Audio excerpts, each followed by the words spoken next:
AITA for telling my husband he ruined our honeymoon? Where do I even begin?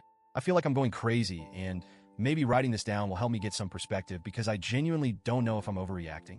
Part of me feels like I'm being too dramatic, but the other part of me, well, I'm hurt, and I feel like my feelings are being completely dismissed. Anyway, here's what happened. Maybe some of you have been through something similar. My husband and I just got back from what was supposed to be our dream honeymoon. You know how it is when you first get married. You imagine everything will be perfect, like in those rom-coms where the newlyweds are all over each other, having the time of their lives on some secluded beach, without a care in the world. That's what I pictured. We've been talking about this honeymoon for months, carefully planning every detail. We picked a stunning location, beautiful beaches, luxurious resorts, just the two of us. I thought it was going to be the perfect way to start our married life. But it turned out to be anything but that. A few weeks before the wedding, my husband, let's call him M, started casually mentioning how it could be fun to invite his best friend and his wife to join us for a few days of the honeymoon.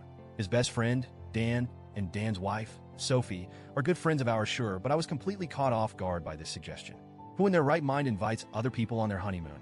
I told him right away that I wasn't comfortable with the idea. This was supposed to be our time, our trip. We'd planned for it to be romantic, intimate, and just us.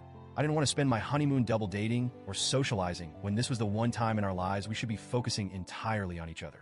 M brushed it off at first, saying it was just an idea, but as the days went by, he kept bringing it up. He said it would make the trip more fun and that he didn't want the honeymoon to be boring. Boring. That word stuck with me. I couldn't believe he thought spending time alone with me on a tropical island would be boring. But I let it slide, figuring maybe he was just anxious about the trip or overthinking things. I thought I made it crystal clear that I wasn't okay with him coming. I really thought I had put my foot down. So imagine my shock when we get to the resort. This gorgeous, dreamy place we'd both been so excited about. And there, in the hotel lobby, waiting for us, were Dan and Sophie. I froze. My heart dropped into my stomach. I was trying to make sense of what I was seeing. Why were they there? Did they just happen to book the same place? But then M, with this big grin on his face, turned to me and said, "Surprise." I invited them to join us for part of the trip, as if it was some kind of wonderful gift he had just given me. I couldn't even speak. I just stared at him, then at Dan and Sophie, who were all smiles like this was the greatest plan ever. Meanwhile, I felt like crying. I wanted to scream.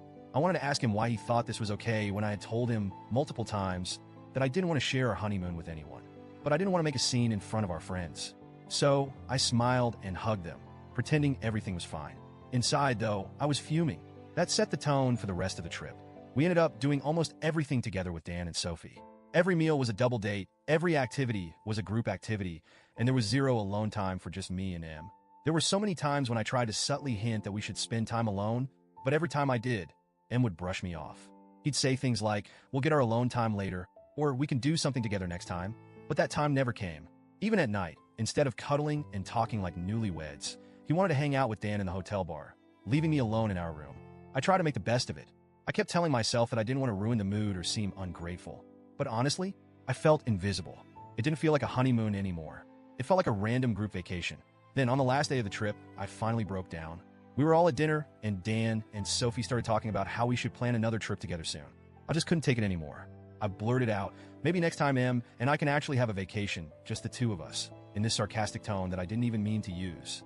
Everyone went quiet, and I could feel him glaring at me, but I didn't care. That night, back in our room, I confronted him. I told him that I felt like he had ruined our honeymoon by inviting them, and that he hadn't respected my feelings at all. Instead of apologizing, M got defensive. He said I was overreacting, that it wasn't a big deal, and that I should be happy we got to go on a trip at all. He even had the nerve to say, "We can always have another trip. It's not like this is the only vacation we'll ever go on." But that's not the point. This was supposed to be our honeymoon.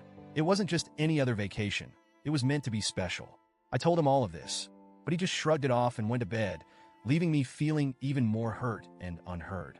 Now that we're back home, things are still tense. He keeps acting like I'm being unreasonable, and I don't know how to get through to him.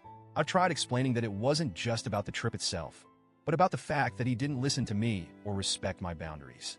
But he keeps saying I'm blowing things out of proportion. So, Reddit, AITA for telling my husband he ruined our honeymoon? Should I have just sucked it up and gone along with it? Or am I right to feel like my feelings were completely disregarded?